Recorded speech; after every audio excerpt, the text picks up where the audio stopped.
Chapter 1.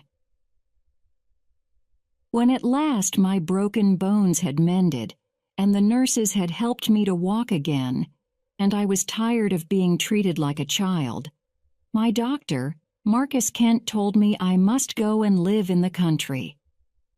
Good air, quiet life, nothing to do. That's what you need. Your sister will look after you. I didn't ask him if I would ever be able to fly an airplane again. There are questions that you don't ask because you are afraid you won't like the answers. But Marcus Kent answered anyway.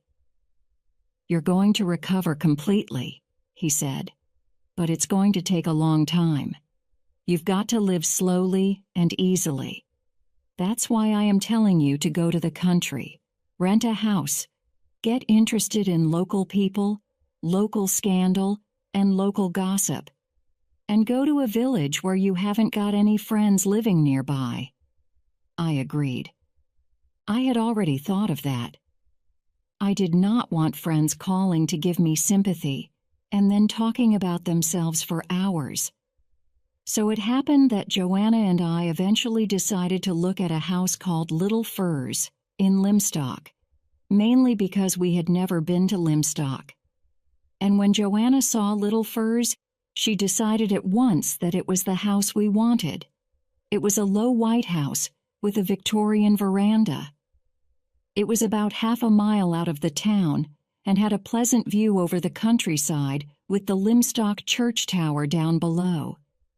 It had belonged to a family of unmarried ladies, but now there was only one still alive, the youngest, Miss Emily Barton. She told Joanna that she had never rented her house before. But you see, my dear, I do not have enough money to live in such a big house anymore. And now I have met you, I shall be very happy to know that you are here. I really did hate the idea of having men in the house. At this point, Joanna had to tell her about me. And Miss Emily said, "Oh, how sad. A flying accident? But your brother will be unable to move very much." The thought seemed to cheer her, and she told Joanna that she was going to live with a woman who had once been her servant, dear Florence, who had married a builder. They now have a nice house in the high street and 2 beautiful rooms on the top floor where I shall be very comfortable. So Joanna and I agreed to rent Little Firs for 6 months, and we moved in. Miss Barton's servant, Partridge, a thin, humorless woman who cooked very well, stayed to look after us, and she was helped by a girl who came in every morning. When we had been at Little Firs for a week, Mrs. Symington, the lawyer's wife, Miss Griffith, the doctor's sister, Mrs. Dane Calthrop, the vicar's wife, and Mr. Pye of Prior's End all came to visit us and leave us their address cards. Joanna was very excited. I didn't know that people really called with cards. That is because you know nothing about the country, I said. Nonsense. I've stayed for lots of weekends with people in the country. That is not at all the same thing, I said. Then I suddenly knew how selfish my accident had made me. For my younger sister is very pretty, and she likes dancing and driving around in fast cars. This is going to be awful for you, I said to her. You are going to miss London so much. Joanna laughed and said she didn't mind at all. In fact, I'm glad to get away from it all. I was really very upset about Paul, and it will take me a long time to get over him. I didn't believe this. Joanna's love affairs are always the same. She falls madly in love with some weak young man who is really very clever, but no one understands him. She listens to all his complaints and works hard to get him respect. Then, when he is ungrateful, she says her heart is broken, until the next weak young man comes along.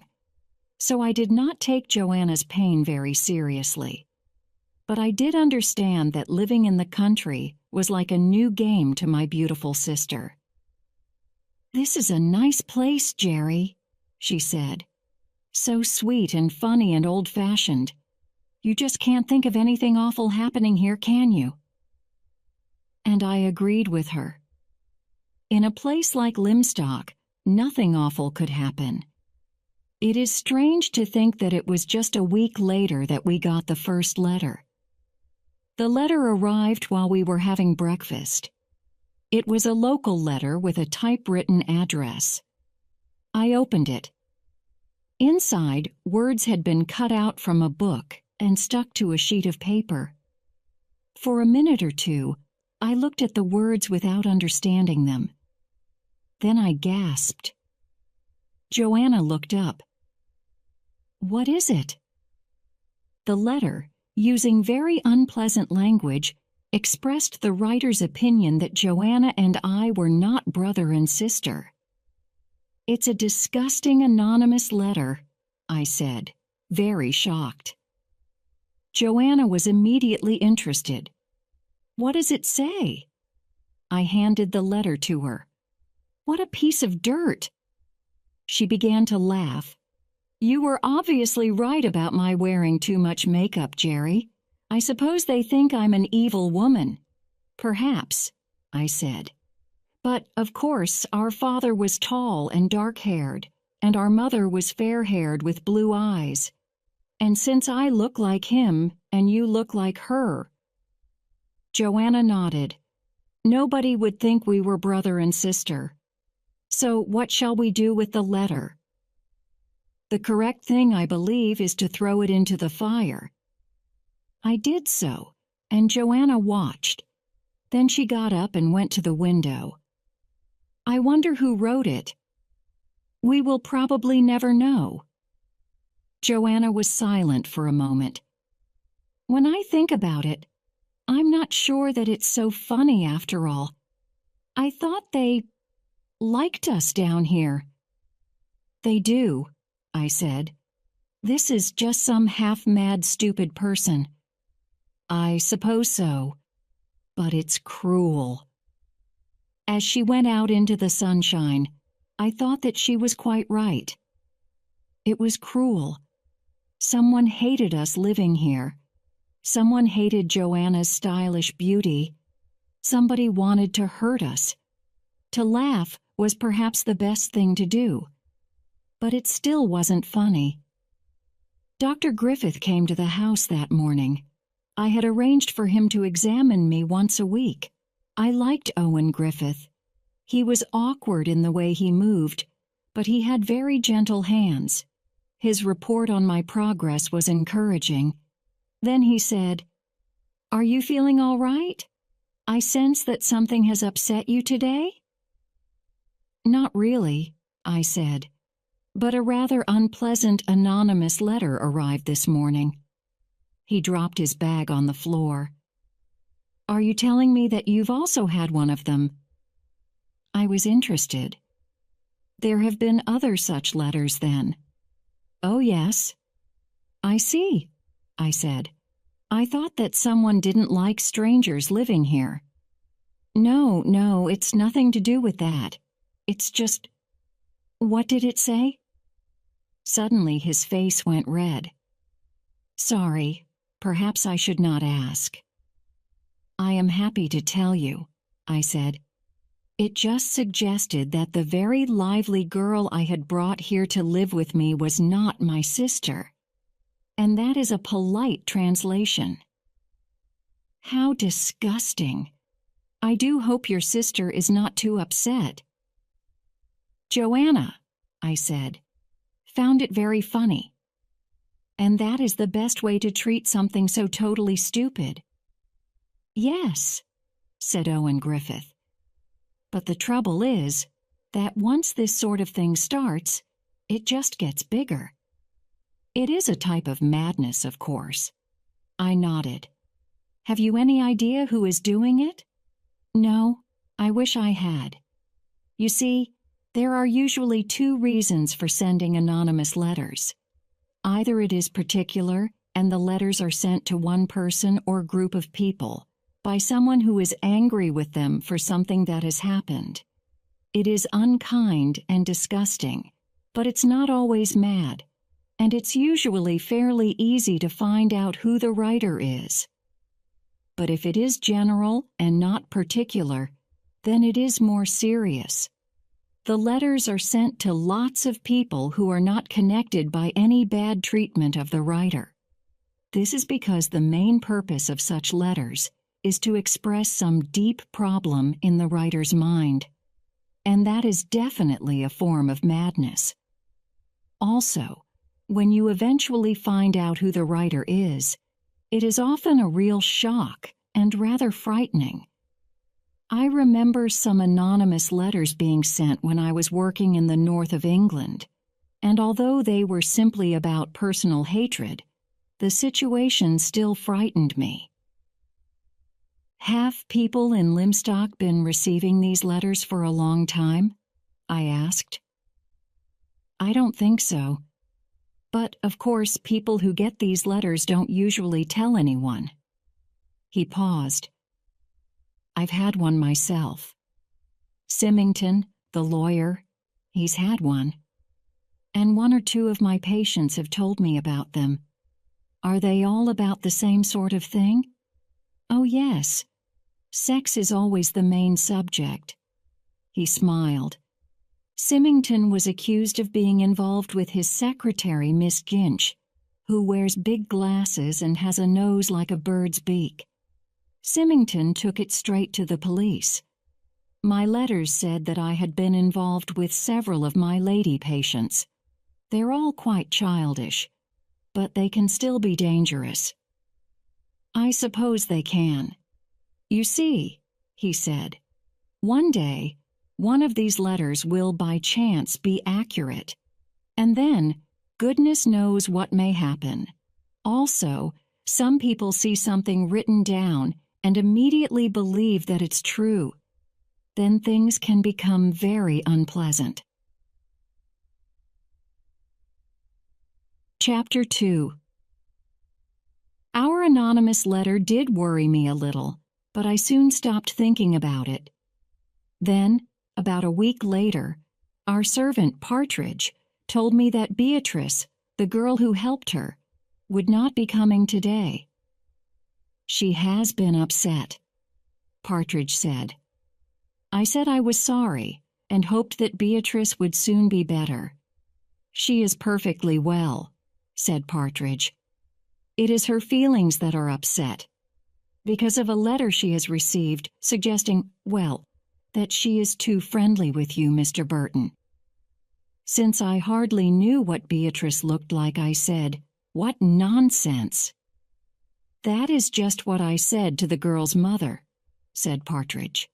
"But Beatrice's boyfriend got one of those letters too, and he doesn't think it is nonsense at all. So I think it is a good thing Beatrice has left, because she would not be so upset unless there was something she didn't want found out. There is no smoke without fire. Mr. Burton." I did not know then how very tired I was going to get of that particular phrase. That morning, I had decided to walk down to Limstock on my own for the first time. We had arranged that Joanna would meet me with the car and drive me back up the hill in time for lunch.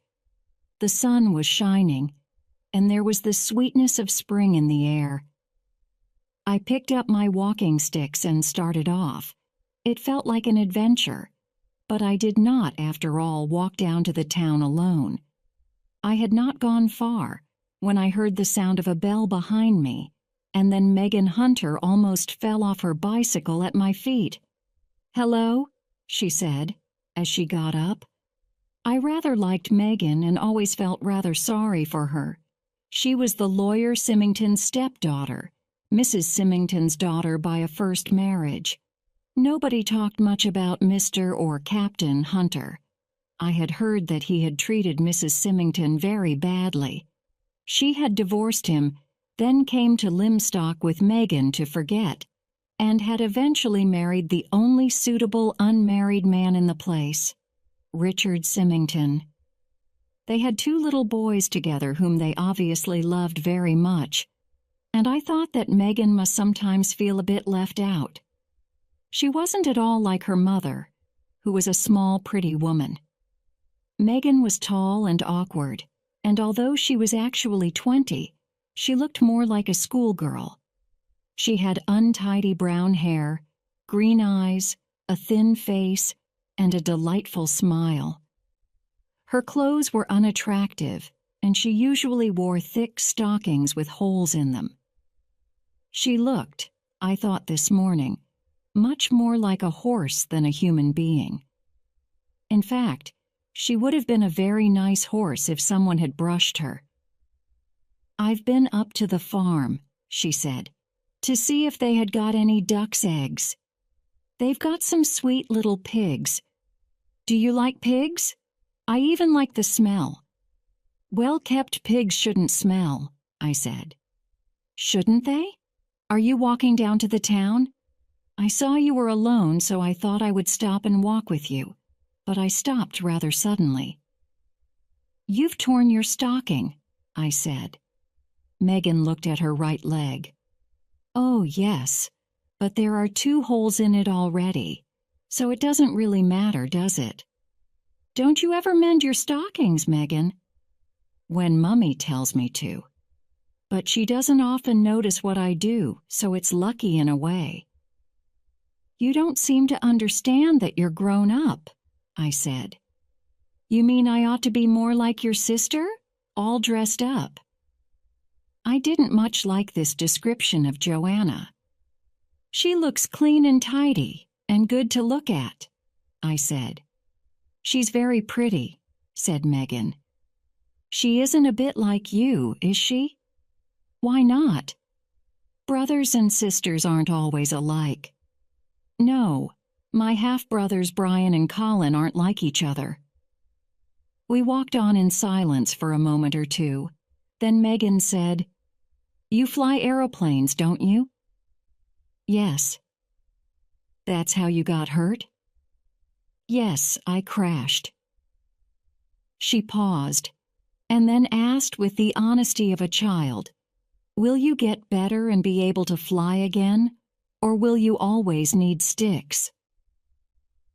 "My doctor says I will get better." "I'm glad you're going to get better," Megan said.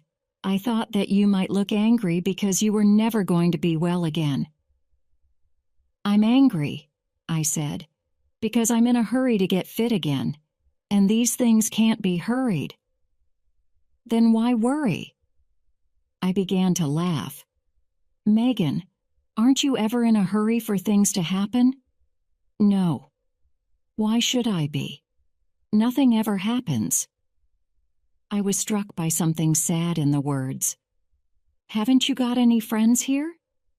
"There aren't many girls who live here, and they all think I'm awful." "Why?" Megan shook her head. "Did you enjoy school?" "It wasn't bad, but the teachers could never answer questions properly." "Very few teachers can," I said. "Of course, I am rather stupid," said Megan. "And such a lot of things seem to me such nonsense. All that stuff those poets Shelley and Keats wrote about birds, and Wordsworth going all silly over some daffodils, and Shakespeare. What's wrong with Shakespeare? He says things in such a difficult way that you can't understand what he means. But I like some Shakespeare. I like Goneril and Regan. Why these 2? Because, well, something must have made them behave so badly." For the first time, I really thought about them. I had always accepted that King Lear's elder daughters were 2 very unpleasant women, and that was all. But Megan's demand for a reason interested me. "I'll think about it," I said. "Wasn't there any subject you enjoyed at school, Megan?" "Only maths." Her face suddenly looked happy. "I loved maths. I think numbers are beautiful." We were now entering the high street, and Dr. Griffiths's sister, Amy, called out to us, "Hello, you 2. Beautiful morning, isn't it?" She had all the confidence that her brother did not have, and she was good-looking in a strong outdoor way. "Megan, I'm so glad to see you," she said in her deep voice. "I want some help addressing envelopes for the Red Cross." Megan said something I could not hear, leant her bicycle against a wall, and went straight into a shop. "She's a strange child," said Miss Griffith. "Very lazy. She needs an interest in life." I thought that was probably true, but I also felt that if I were Megan, I would have said no to any of Amy Griffith's suggestions. "Laziness is so wrong," continued Miss Griffith. "Particularly in young people. Megan isn't even pretty, and she is very stupid. Of course it would be boring if we were all the same, but I don't like to see anyone not enjoying their life. I enjoy my life, and I want everyone else to. I'm always busy, always happy." Suddenly, Miss Griffith saw a friend on the other side of the street, and with a shout, she ran across the road, leaving me free to continue on my way to Messrs. Galbraith, and Symington. I was shown into Richard Symington's inner office. Watching the lawyer as he bent over the documents I had brought, I thought that if Mrs. Symington had experienced a very difficult first marriage, she had certainly chosen safety for her second. Richard Symington was an example of calm respectability. He had a long neck, a long expressionless face, and a long thin nose. A kind man, no doubt, a good husband and father, but not a man to make a heartbeat faster. We quickly settled the matter I had come to ask him about, and as I got up, I said, "I walked down the hill with your stepdaughter." For a moment, Mr. Symington looked as though he did not know who his stepdaughter was. Then he smiled. "Oh, yes, of course, Megan. We're trying to find something for her to do. Yes, but of course she's still very young, and some people think that she's not very clever." I left through the outer office where a middle-aged woman with a big nose and large glasses was working at a typewriter. If this was Miss Jinch, I agreed with Owen Griffith that any sexual relations between her and her employer were very unlikely. I went into the street and looked around, hoping to see Joanna with the car. The walk had made me very tired, but she had not arrived yet. Then suddenly my eyes widened with surprise and delight. Along the pavement, there came floating towards me a goddess. There is really no other word for it. Her perfect face, the curling golden hair, the tall, beautifully shaped body. And she walked like a goddess, without effort, coming nearer and nearer. I was so excited that I dropped one of my sticks on the pavement, and I nearly fell down myself. It was the strong arm of the goddess that caught and held me. "Thanks so much," I said. "I'm very sorry." Then she handed me the stick, smiled kindly, and said, "That's all right. It was no trouble, I promise you." And the magic died completely with the sound of her very ordinary voice. She was a nice, healthy-looking girl. Nothing more. Joanna had now driven up and stopped in the road beside me. She asked if there was anything the matter. "Nothing," I said. "I've had a shock, that's all." "Do you know who that is?" I pointed to the girl's back as she floated away. "That's the Symingtons' governess." Joanna opened the door of the car and I got in. It's funny, isn't it? Some people have the most perfect looks and absolutely no sex appeal.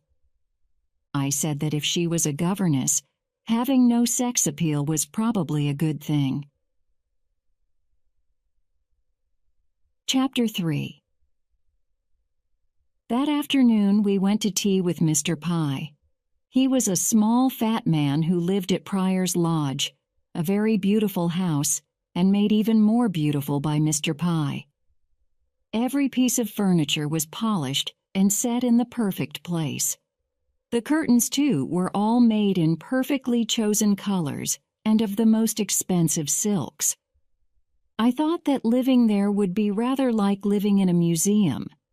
Mr. Pye's greatest pleasure was taking people round his house. His small hands shook as he described his treasures. Luckily, Joanna and I are both interested in beautiful old furniture. "It is so fortunate," Mr. Pye said, "to have you here in Limstock. The good people of the town are so, well, they don't know anything about style. The insides of their houses would make you cry, dear lady. Perhaps they have already done so?" Joanna said that she hadn't gone quite as far as that. "But I'm sure you agree," he said, "that beauty is the only thing worth living for. So why do people surround themselves with ugliness?" Joanna said it was very strange. Strange? It's criminal. And they give such stupid excuses. They even say that something is comfortable. Now, the house you are renting, Miss Emily Barton's house, has some quite nice pieces in it. But sometimes I think it looks uncared for because she likes to keep things looking the same as when her mother was alive. He turned to me and his voice changed from that of a sensitive artist to that of a gossip. "You didn't know the family at all?" "No." "Well, the old mother was an extraordinary person. Quite extraordinary. A monster. The girls. That's what she always called her 5 daughters. And the eldest was well over 60 then. Every night they had to go to bed at 10 o'clock, and they were never allowed to invite friends home. She had no respect for them because they were not married. But she arranged their lives so that it was impossible for them to meet anybody." "It sounds like a book," said Joanna. "Oh, it was. And then the awful old woman died, but of course it was far too late then, and soon they just died one after the other, all except Emily. It is so sad that she now has money problems." "We feel rather awful being in her house," said Joanna. "No, no, my dear. You mustn't feel like that.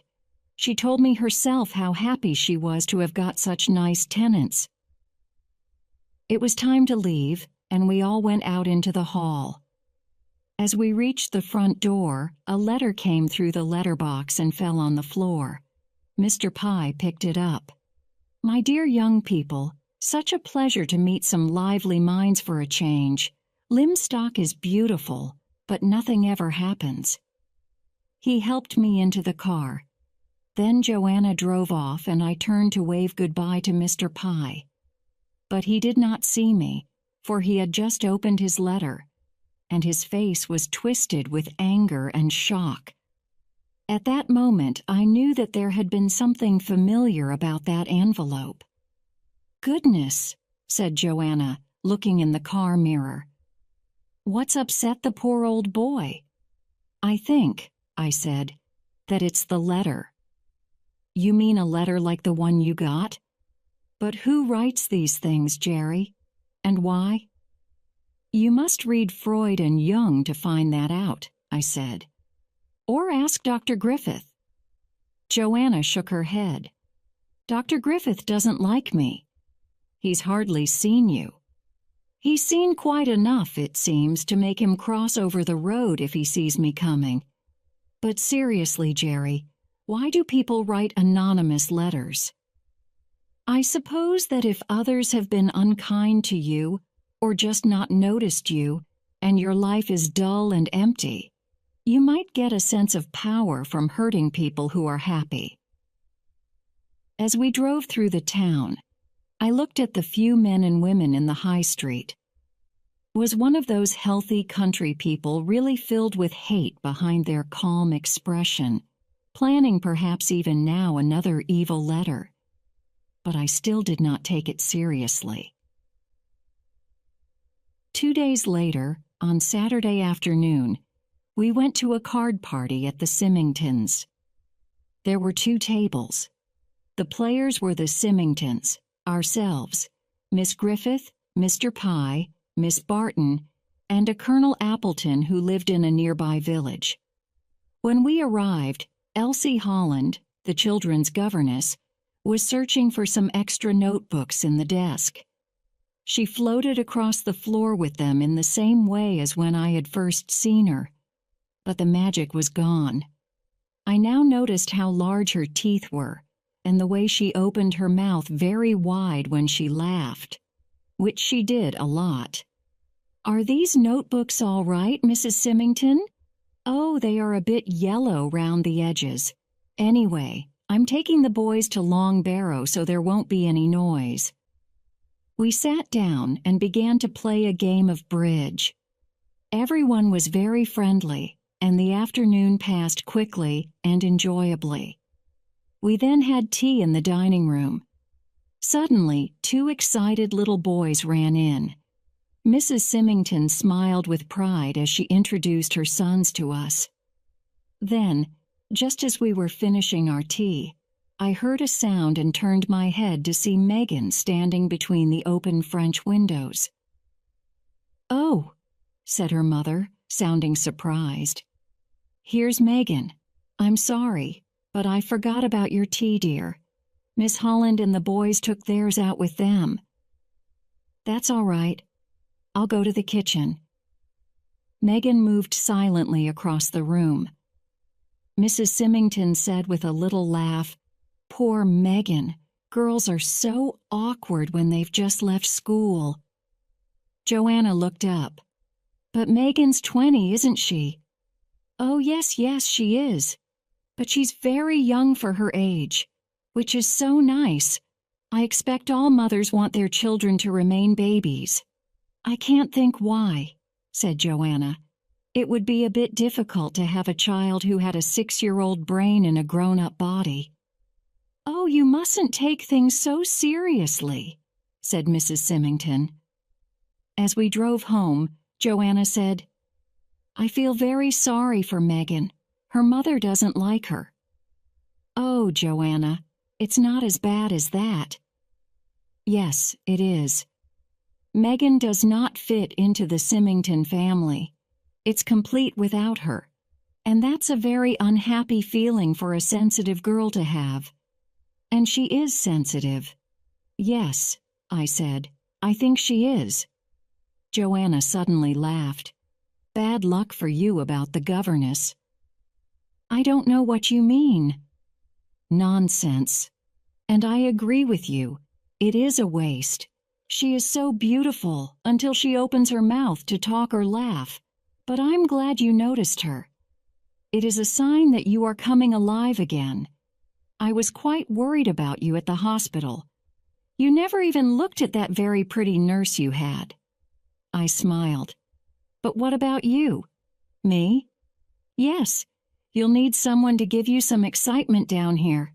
So what about Owen Griffith? He's the only unmarried man in the place." Joanna drove in silence through the gate and round to the garage. Then she said, "I don't understand why any man would cross the street to avoid me. It's rude, apart from anything else." I got carefully out of the car, then stood leaning on my sticks. "I'll tell you this. Owen Griffith is not one of those weak, artistic young men you've always liked. So be careful. He could be dangerous." "Oh, do you think so?" Joanna said with obvious pleasure at the thought. "But how dare he cross the street when he saw me coming?" "We have come down here," I said, "for peace and quiet, and I am determined that we will get it." But peace and quiet were the last things we were to have. Chapter 4. It was about a week later that Partridge told me that Mrs. Baker, the mother of the servant girl Beatrice, would like to speak to me. I hoped that I was not going to be accused of being too friendly with her daughter, as the anonymous letter had said. But when I had offered her a chair, Mrs. Baker said, "It is very good of you to see me, Mr. Burton. When Beatrice was on her bed crying, I told her that you would know what to do." "I'm sorry," I said. "But what has happened?" "It is the letters. The evil letters." "Has your daughter received more letters?" "Not her, Mr. Burton. But now George, Beatrice's boyfriend, he's got one of them, saying how Beatrice is seeing Tom Ledbetter. George is mad with anger, and he came round and told Beatrice he didn't want to see her anymore." "But why come to me?" I asked. "I heard that you'd had one of these letters yourself, and I thought that, being a London gentleman, you'd know what to do about them." "If I were you," I said, "I would go to the police." Mrs. Baker looked shocked. "Me? Go into a police station? I've never been near the police." "Well, they are the only people who can do something about these letters. It's their job." Mrs. Baker said, "These letters ought to be stopped. Young fellows like George get very violent, and so do the older ones." I leaned forward. "Mrs. Baker, have you any idea who is writing these letters?" I was very surprised when she said, "Yes, we've all got a good idea. Mrs. Cleet, that's what we all think." "And who is Mrs. Cleet?" "She was," Mrs. Baker said, "the wife of an old gardener." But when I asked her why Mrs. Cleet would write these letters, Mrs. Baker would only say that it would be like her. In the end she left, and I then decided to go and talk to Dr. Griffith. He would almost certainly know this Cleet woman.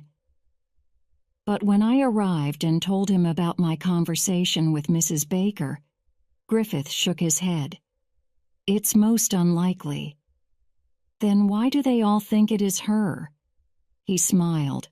"Oh, because Mrs. Cleet is the local witch." "Goodness," I said. "Yes, it does sound rather strange in this modern world. But Mrs. Cleet is an unusual woman with a bitter sense of humor. If a child cuts its finger, she nods and says, 'Yes, he stole my apples last week.' Or, 'He pulled my cat's tail.' So mothers give her honey and cakes to make sure she won't make something bad happen to them. It's very silly, but now of course they think she must be writing the letters." "But she isn't?" "Oh no, she's not that sort of person." 2. When I got back to the house, I found Megan sitting on the veranda steps. "Hello," she said. "Could I come to lunch?" "Of course, if you like Irish stew." "A bit. I mean, it's like a dog's dinner, isn't it? Mostly potato and flavor?" "Exactly," I said. Megan stretched out a long, dusty leg. "Look, I've mended my stockings," she said proudly. "Is your sister good at mending?" "I don't know," I said. "Well, what does she do when she gets a hole in her stocking?"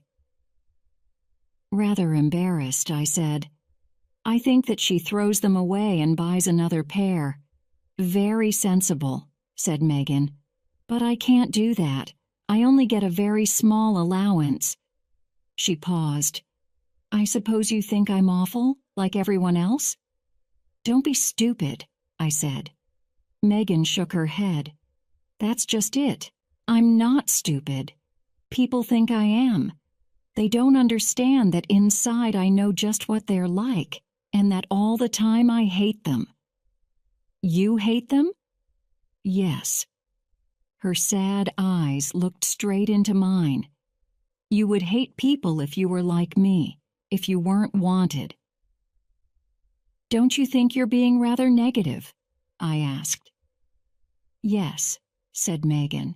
"That's what people always say when you speak the truth. And I understand why I'm not wanted. Mummy doesn't like me because I remind her of my father. What Mummy would really like is to be just herself with my stepfather and the boys." I said slowly, "If some of what you say is true, Why don't you go away and have a life of your own?" "You mean earn my living? What at? I am stupid when I try to do things. And also, well?" There were tears in her eyes. "Why should I go away? They don't want me, so I'll stay and make everyone sorry. I hate everyone in Limstock. They all think I'm stupid and ugly, but I'll show them. I heard a step on the path round the side of the house. "Get up," I said roughly. "Go up to the bathroom and wash your face, quick." She jumped up and disappeared through the French windows just as Joanna came round the corner. Chapter 5. The Reverend Caleb Dane Calthrop and his wife Maud Dane Calthrop were both unusual personalities. Dane Calthrop lived for his books and in his study. Mrs. Dane Calthrop was quite the opposite. She was frighteningly aware of everything around her. She had a long, thin face and always spoke in a very sincere way. I soon learned that almost everyone in the village was slightly afraid of her. The day after Megan had come to lunch, Mrs. Dane Calthrop stopped me in the high street. "Oh, Mr. Burton. Now what did I want to see you about? Something rather unpleasant, I think." "I'm sorry about that," I said. "Ah, anonymous letters. That's it. Why have you brought anonymous letters to Limstock?" "I didn't bring them," I said. "They were here already." "Nobody got any until you came, though." "Yes, they did. Several people got them." "Oh dear," she said. "That's all wrong. We're not like that here, and it upsets me because I ought to know about it." "How could you know?" I asked. "Because I usually do, and they are such silly letters, too." "Have you had any yourself?" Her eyes opened wider. "Oh, yes, 2. No, 3. I forget exactly what they said. It was something about Caleb and the schoolteacher. Very silly." She paused. "And there are so many things the letters might say but don't. That's what is so strange. They don't seem to know any of the real things." "What do you mean exactly?" "Well, of course, there is plenty of adultery here and more, so why doesn't the writer use those secrets? What did they say in your letter?" "They suggested that my sister wasn't my sister." "And is she?" "Joanna is certainly my sister." She nodded. "That just shows you what I mean. I expect there are other things." She looked at me thoughtfully, and I suddenly understood why Limstock was afraid of Mrs. Dane Calthrop. For once, I was delighted when Amy Griffith's loud voice called, "Hello, Maud. I'm glad I've seen you. I want to change the date for the Red Cross sale. I must just go into the grocer's. Then we'll talk, if that suits you. Good morning, Mr. Burton." "Yes, that will do quite well," said Mrs. Dane Calthrop. But Amy Griffith had already gone, and she shook her head. Poor thing. I was confused. Surely she could not feel sorry for Amy. But she went on, "You know, Mr. Burton, I'm rather afraid." "About this letter business?" "Yes. You see, it must mean—" She paused. Then she said slowly, as though she was solving a problem, "It must mean that it was caused by blind hatred. Yes, blind hatred. But even a blind man might put a knife in the heart purely by chance. And what would happen then, Mr. Burton?" We were to know that before another day had passed. 2. It was Partridge who brought the news of the tragedy. She came into Joanna's bedroom in the morning. "There's awful news, Miss Burton," she said as she pulled back the curtains. "Shocking. I couldn't believe it when I heard." "What's awful?" said Joanna, trying to wake up. "Poor Mrs. Symington." She paused. "Dead. Dead." Joanna sat up in bed. now wide awake. Yes, and what's worse, she committed suicide. Oh no, Partridge! Joanna was really shocked. Yes, it's the truth, but she was driven to it. Poor thing. Not. Joanna's eyes questioned Partridge, and Partridge nodded. That's right. One of those evil letters. What did it say? But unfortunately, Partridge had not been able to find out. They're unpleasant things, said Joanna. But I don't see why they would make someone want to commit suicide. Not unless they were true, Miss Burton. And Partridge left the room. When Joanna came in to tell me the news, I thought of what Dr. Griffith had said, that sooner or later the letter writer would hit the mark. Now they had with Mrs. Symington. She, the woman you would least suspect, had had a secret. How awful for her husband, Joanna said, and for Megan. Do you think? She paused. I wonder if she'd like to come and stay with us for a day or two. We'll go and ask her, I said. We went down to the Symingtons' house after breakfast. We were a little nervous because we did not want to seem too interested in what had happened. Luckily, we met Owen Griffith just coming out through the gate. Oh, hello, Burton. I'm glad to see you. What an awful business. Good morning, Dr. Griffith, said Joanna loudly. Griffith's face went red. Oh, good morning, Miss Burton. I thought perhaps, said Joanna, that you didn't see me. Owen Griffith got redder still. I'm so sorry. I was thinking. Joanna went on. After all, I am standing right in front of you. I interrupted quickly. My sister and I wondered whether it would be a good thing if Megan came and stayed with us for a day or two. What do you think? I think it would be an excellent thing, he said. It would be good for her to get away. Miss Holland is doing very well, but she really has quite enough to do with the two boys and Symington himself. He's quite heartbroken. It was... I paused. Suicide? Griffith nodded. Oh, yes. She wrote, I can't go on a torn bit of paper, and the anonymous letter was found in the fireplace. What did... I stopped. Sorry, I said. Griffith gave a quick, unhappy smile.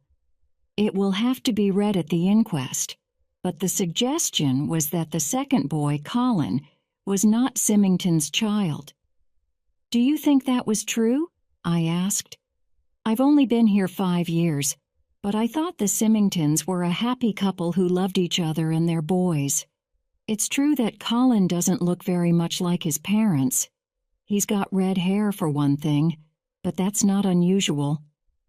His red hair may have been the reason for the suggestion. It probably was. But it just happened to be correct, said Joanna, or she wouldn't have killed herself, would she?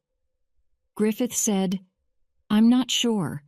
I've been treating her for a nervous condition, so she may have thought that her husband would not believe her when she said the story wasn't true. And Owen walked away slowly down the street. Joanna and I went on into the house.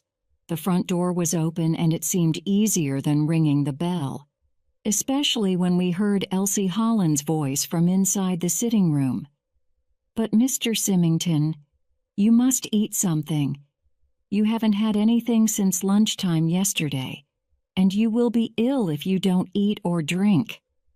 Symington said, You're very kind, Miss Holland, but... A nice cup of hot tea, said Elsie Holland. Personally, I would have given the poor fellow something stronger. He was sitting in a chair, looking very confused, but he took the tea and said, Thank you so much, Miss Holland. You are being so good to me. It's nice of you to say that, Mr. Symington, and don't worry about the children. I'll look after them. Also, if I can help in any other ways, like letter writing or telephoning, please do ask me. Then, as Elsie Holland turned to go, she saw us and hurried out into the hall. "Isn't it terrible?" she whispered.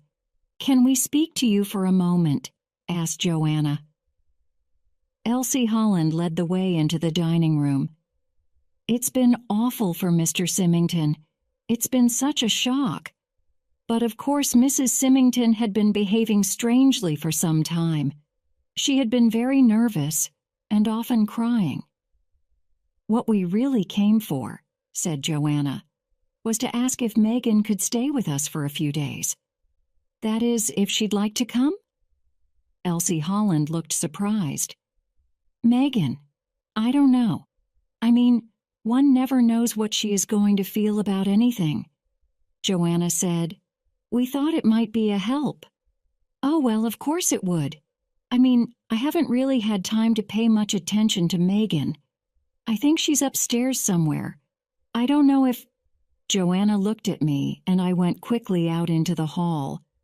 I found Megan in a room at the top of the house.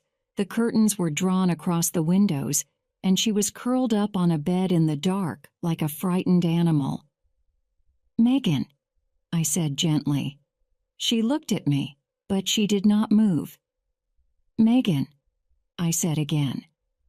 "Joanna and I have come to ask you if you would like to come and stay with us for a few days." "Stay with you? In your house?" Her expression did not change. "Yes." "You mean you'll take me away from here?" "Yes, Megan." Suddenly she began to shake all over. "Oh, do take me away, please. It's so awful being here and feeling so evil. Can we go now?" "Well, when you've packed a few things that you'll need, I'll be downstairs." I returned to the dining room. "Megan's coming," I said. "Oh, that is good," Elsie Holland replied. "It will stop her thinking about herself all the time. And it will be so good for me not to have to think about her as well as everything else. I hope she won't be too difficult. Oh dear, there's the telephone. I must go and answer it." She hurried out of the room. Joanna said, "What an angel." "You said that rather unkindly," I told her. "And Miss Holland is obviously very dependable." "Very, and she knows it." Before I could reply, there was the sound of a suitcase bumping down the stairs. It annoyed me that Joanna had to lift it into the car. I could manage with one stick now, but I couldn't do anything that needed real strength. Anyway, we all got in and she drove off. But as soon as we reached Little Furs and went into the sitting room, Megan sat down and burst into tears. She cried loudly, like a small child, so I quickly left the room and went to find something that might cheer her up. When I came back, I handed Megan a glass. "What is it?" "A cocktail," I said. Her tears immediately stopped. "I've never drunk a cocktail." She tasted the drink carefully. Then a big smile spread over her face, and she swallowed the rest all at once. "It's lovely. Can I have another?" "No." "Why not?" "In about 10 minutes you'll probably understand." "Oh," Megan turned to Joanna. "It is so kind of you to have me here. I am really very grateful." "Please don't be grateful," said Joanna. "We are glad to have you here. Jerry and I are so bored because we can't think of any more things to say to each other." "But now," I said, "we shall be able to have lots of interesting discussions about Shakespeare's characters. Goneril and Regan, perhaps." Megan suddenly smiled. "I've been thinking about that. They behaved badly because that awful old father of theirs always forced them to be so grateful. When you have to keep saying, 'Thank you,' and 'How very kind,' it would make you want to be very unpleasant for a change." "I'm afraid I always find Shakespeare very boring," said Joanna. All those long scenes where everybody is drunk and it's supposed to be funny. Talking of drink, I said. How are you feeling, Megan? Very well, thank you. Not at all confused. You can't see two Joannas or anything like that? No. I just feel as though I'd like to talk rather a lot. Perfect, I said. Keeping a clear mind while enjoying alcohol is a great advantage to any human being. Chapter 6. The inquest was held 3 days later. The time of Mrs. Symington's death was put at between 3 and 4 o'clock. She was alone in the house. Symington was at his office. The maids were having their day off. Elsie Holland and the children were out walking, and Megan had gone for a bicycle ride. The letter must have come by the afternoon post. Mrs. Symington must have read it and been very upset, so she had gone to the garden shed, found some of the cyanide kept there for killing wasps, mixed it with water, and drunk it after writing those last words. I can't go on. The coroner said that whoever had written that evil anonymous letter was morally guilty of murder. The verdict was suicide while temporarily insane. The coroner had done his best. Dr. Griffith also had done his best when he spoke about Mrs. Symington's nervous condition. But afterwards, walking through the high street, I heard the same hateful whisper I had begun to know so well. No smoke without fire. There must have been something that was true in the letter. She wouldn't have done it otherwise. And just for a moment, I hated Limstock. It is difficult to remember exactly what happened next, but I do know that several people called on us. Amy Griffith came on the morning after the inquest and managed, as usual, to annoy me immediately. Joanna and Megan were out, so I saw her alone. Good morning, she said. I hear you've got Megan Hunter here? We have. It's very good of you, but it must be so difficult for you, so I came up to say she can come to us if you like. I can easily make her useful in the house. How kind of you, I replied. But we like having her, and she wanders about quite happily. I'm sure that's true.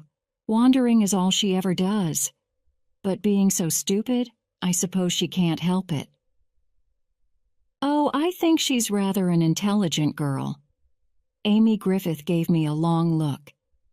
That's the first time I've ever heard anyone say that. When you talk to her, she looks through you as though she doesn't understand what you are saying. She probably just isn't interested, I said. If so, she's extremely rude. That may be, but not stupid.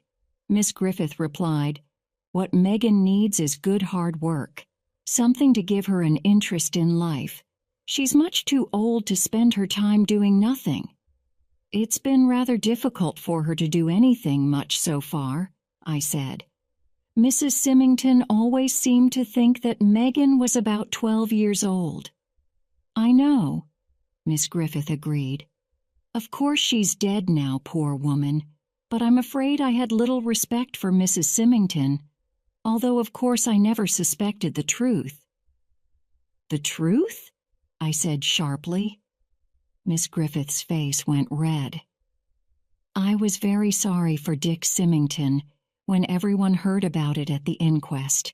It was awful for him. But you must have heard him say that there was not a word of truth in that letter? Of course he said so.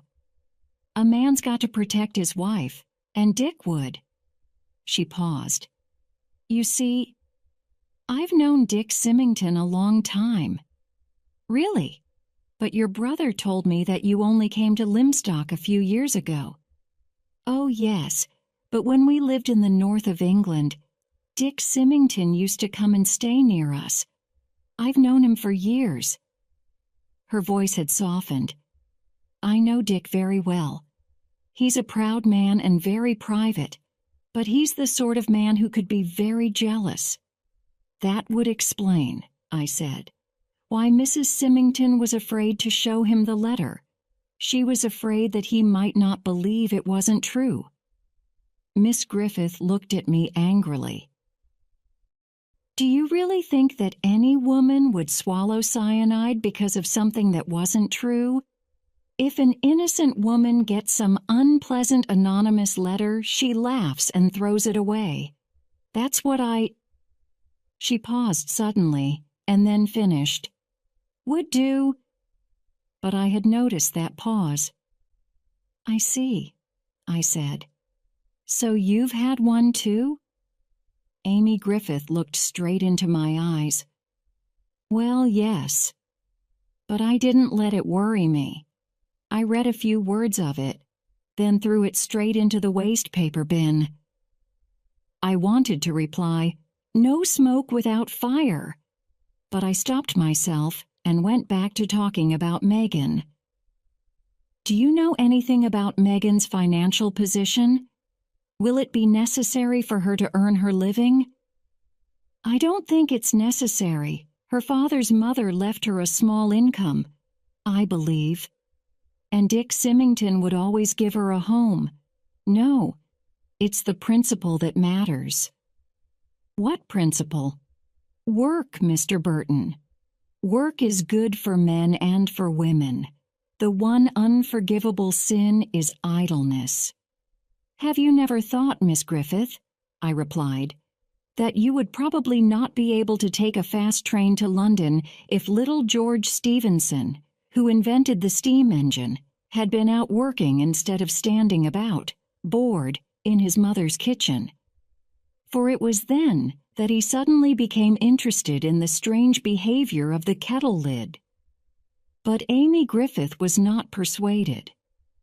"You are like most men, Mr. Burton. You dislike the idea of women working. And you are just like my parents. I wanted to study to be a doctor, but they refused to pay for me to do that, although they paid happily for Owen to become a doctor." "I'm sorry about that," I said. "It was hard on you." She went on quickly. "Oh, I'm not upset about it now. My life is busy and active. But I do still speak out against that stupid idea that a woman's place is always in the home." "I'm sorry if I offended you," I said. "And I don't think Megan's place is being in the home at all. No, poor child. She doesn't fit in anywhere, I'm afraid.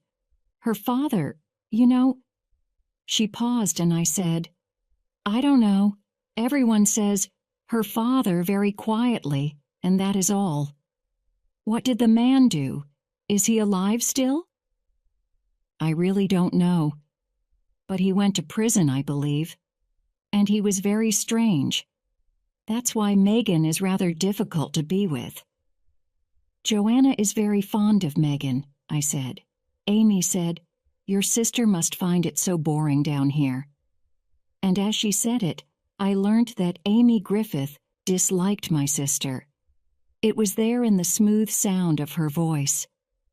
"We all wonder why you have both chosen to bury yourselves in such an out-of-the-way place." It was a question, and I answered it. "It was because of my doctor's orders. He told me to come somewhere very quiet, where nothing ever happened." I paused. "Not quite true of Limstock now." "No, no." She sounded worried and got up to go, then stopped. "You know, we must try to stop it, all this unpleasantness. Aren't the police doing anything?" "I suppose so, but we ought to take control of it ourselves." She said goodbye quickly and went away. Emily Barton, the owner of our house, also called on us just after we had finished tea to talk about the garden. As we walked back towards the house, she said, "I do hope that Megan hasn't been too upset by this awful business." "Her mother's death, you mean?"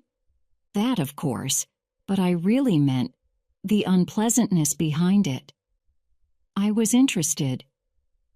What do you think about that letter? Was it true? Oh, no. I'm quite sure that Mrs. Symington never... But why would anyone want to write such a thing? A twisted mind. That seems very sad. It doesn't seem sad to me. It just seems evil. But why, Mr. Burton? Why? What pleasure can anyone get out of it? She lowered her voice. They say that Mrs. Cleet, but I really cannot believe it. Nothing like this has ever happened before in Limstock. I said, You've not, received any letters yourself? Her face went very red. Oh no, oh, that would be dreadful. I quickly apologized, but she went away looking upset, and I went into the house. Joanna was standing by the sitting room fire. She had a letter in her hand. Jerry, I found this in the letter box. It begins, You are an evil, painted woman. What else does it say? Same but worse. She dropped it onto the flames. With a quick move that hurt my back, I picked it up just before it caught fire. Don't, I said. We may need it. Need it. For the police. Superintendent Nash came to see me the next morning. From the first moment I saw him, I liked him. He was tall and had thoughtful eyes and a quiet manner. Good morning, Mr. Burton, he said. I expect you can guess what I've come to see you about. Yes, I think so. This letter business. He nodded. I understand you had one of them? Yes, soon after we arrived here. What did it say exactly? I thought for a minute, then repeated the words of the letter as accurately as possible. When I had finished, he said, I see. You didn't keep the letter, Mr. Burton? I'm sorry, I didn't. However, my sister got one yesterday. I just stopped her putting it in the fire. I went across to my desk, took it out, and gave it to Nash. He read it. Then he looked up and asked me, Does this look the same as the last one? I think so, I said. The envelope was typed. The letter had printed words stuck onto a piece of paper. Nash nodded and put it in his pocket. Then he said, Mr. Burton, would you be able to come down to the police station with me? We could have a discussion there, and it would save a lot of time. Certainly, I said. There was a car waiting outside, and we drove down in it. At the police station, I found Symington and Dr. Griffith were already there. I was also introduced to another tall man who did not wear a uniform. Inspector Graves, explained Nash, has come down from London to help us. He's an expert on anonymous letters.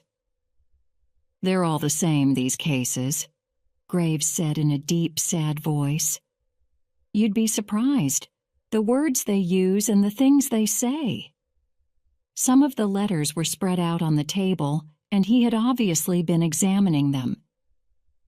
The difficulty is, said Nash, to get to see the letters. Either people put them in the fire, or they won't admit to having received any.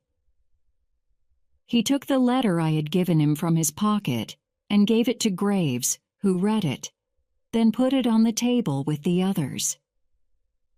We've got enough, I think, to go on with, said Inspector Graves. And if you gentlemen get any more, would you please bring them to me at once? Also, if you hear of someone else getting one, please do your best to get them to come here with them.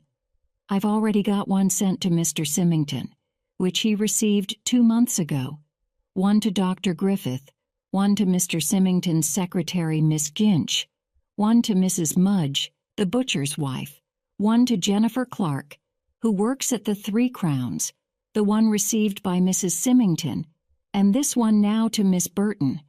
Oh, yes, and one sent to the bank manager. Symington asked, Have you learned anything about the writer? Graves coughed and then gave us a small lecture. There are certain things that are the same in all these letters. The words are made from separate letters cut out of a book. It's an old book, printed in about the year 1830. There are no fingerprints on the letters, but the envelopes which have been handled by the post office have some fingerprints, but none that match. The envelopes are typewritten by an old Windsor 7 machine. Most of them have been posted locally or put in the box of a house by hand. It is therefore obvious that they have been sent by someone from the local area. They were written by a woman, and in my opinion, a woman of middle age or over, and probably, though not certainly, unmarried. We were silent for a minute or two. Then I said, "The typewriter won't be difficult to find in a little place like this." But Inspector Graves shook his head. "I am sorry to say that you are wrong, Mr. Burton." "The typewriter," said Superintendent Nash, "came from Mr. Symington's office and was given by him to the Women's Institute, where anyone can use it. But what we do know is that these letters were written by an educated woman who can spell and use words well enough to say exactly what she wants to." I was shocked. I had imagined the writer as someone like Mrs. Cleet, someone determined, but not clever. Symington put my thoughts into words. "But there are only about 12 people like that in the whole town." "That's right. I can't believe it." Then he continued, "You heard what I said at the inquest. I should like to repeat now that I am certain the words in the letter my wife received were absolutely untrue." Graves answered immediately, "That's probably right, Mr. Symington. None of these letters show any signs of real knowledge. They are just about sex and cruelty, and that's going to help us find the writer." Symington got up. "Well, I hope you find her soon. She murdered my wife as surely as if she had put a knife into her." He paused. "How does she feel now, I wonder?" He went out, leaving that question unanswered. "How does she feel, Griffith?" I asked. "I don't know. She may feel sorry, perhaps, or she may be enjoying her power. Mrs. Symington's death may have fed her madness." "I hope not," I said, "because if so, she'll go on," said Graves. "They always do." He paused. "I wonder if perhaps you know of anyone who, definitely, hasn't had a letter." What an extraordinary question. But yes, I do, in a way. And I told him about my conversation with Emily Barton and what she had said. Graves said, "Well, that may be useful." I went out into the afternoon sunshine and walked along to the house agents, as I needed to pay our rent in advance. A woman, who was typing, got up and came towards me. She had a long nose and large glasses, and I recognized her as Miss Ginch, who had recently worked for Mr. Symington. When I asked her about it, she said, "Yes, I did work there, but I thought it was better to leave. This is not quite so well paid, but there are things that are more valuable than money, don't you think?" "Certainly," I said. "Those letters," Miss Ginch whispered. "I got one, saying the most awful things about me and Mr. Symington. And I felt that if people were talking, and they must have been, or where did the writer get the idea from? Then I must avoid even the appearance of immorality, though there has never been anything wrong between me and Mr. Symington." I felt rather embarrassed. No, of course not. But people have such evil minds." I had been trying to avoid looking into her eyes, but when I did, I made a most unpleasant discovery. Miss Ginch was enjoying herself, and suddenly an idea came into my mind. Had Miss Ginch written these letters herself? Chapter 7. When I got home, I found Mrs. Dane Calthrop sitting talking to Joanna. She looked ill. "This has been such a shock, Mr. Burton," she said. "Poor thing, poor thing." "Yes," I said.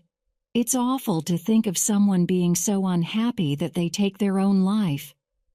"Oh, you mean Mrs. Symington?" she asked. "Didn't you?" Mrs. Dane Calthrop shook her head. "Of course I am sorry for her, but it was going to happen sometime, wasn't it?" "Was it?" said Joanna. Mrs. Dane Calthrop turned to her. "Oh, I think so.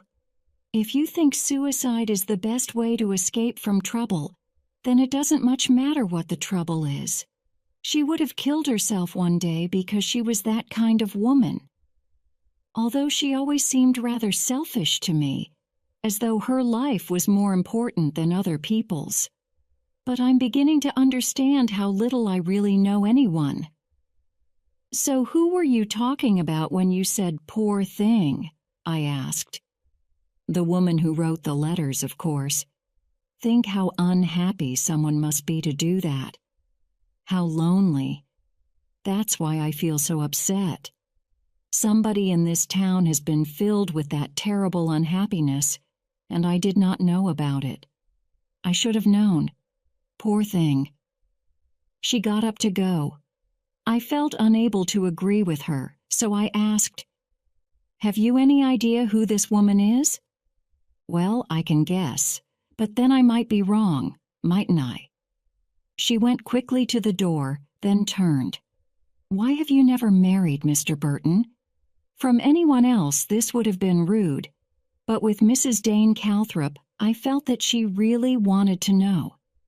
"Shall we say," I said, "because I have never met the right woman?" "We can say so," said Mrs. Dane Calthrop, "but it wouldn't be a very good answer because so many men have obviously married the wrong woman."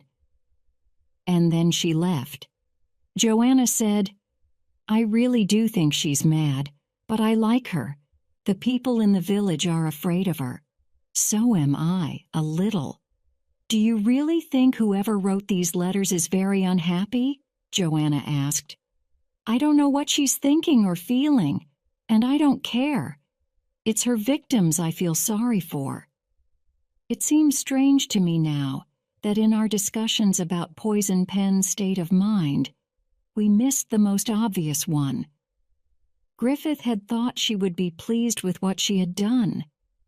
I had thought she must be sorry. Mrs. Dane Calthrop had been certain that she was suffering.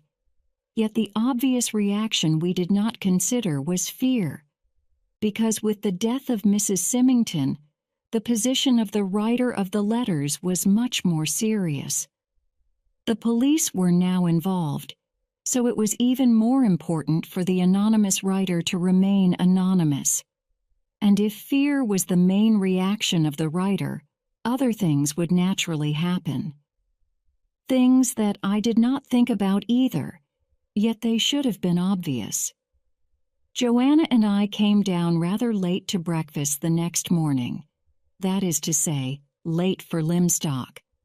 And I was annoyed to see Amy Griffith standing on the doorstep talking to Megan. 9:30 is not the time for a morning call. "Hello there, you lazy pair," she called. "I just wanted to ask Miss Burton if she had any vegetables she could give to our Red Cross sale. If so, I'll get Owen to call for them in the car." Megan came back into the house and went into the dining room. At that moment the telephone rang, and I went into the hall to answer it. "Yes?" I said. The noise of deep breathing came from the other end, and a female voice said, "Oh!" "Yes," I said again. "Oh," said the voice again. Is it Little Furs?" "This is Little Furs." "Oh," the voice said once more, then asked, "Could I speak to Miss Partridge for a minute?" "Certainly," I said. Who shall I say?" "Oh, tell her it's Agnes, would you? Agnes Waddle." I put down the telephone and called up the stairs. "Partridge, Agnes Waddle wants to speak to you." Partridge appeared with a brush in her hand. "Agnes Waddle, whatever can she want now?" She put down her brush and came down the stairs looking very angry. I escaped into the dining room where Megan was eating bacon and eggs alone. So I opened the morning newspaper, and a little later, Joanna entered. "Whew," she said. "Is it true that there are no green beans at this time of year?" "August," said Megan, and got up and went out of the French doors onto the veranda. "Well, one has them any time in London," said Joanna. When I had finished my breakfast, I followed Megan outside. Standing on the veranda, I heard Partridge enter the dining room. "Can I speak to you a minute, Miss Burton?" she said. "I am very sorry that someone called me on your telephone. The young person who did it should have known better.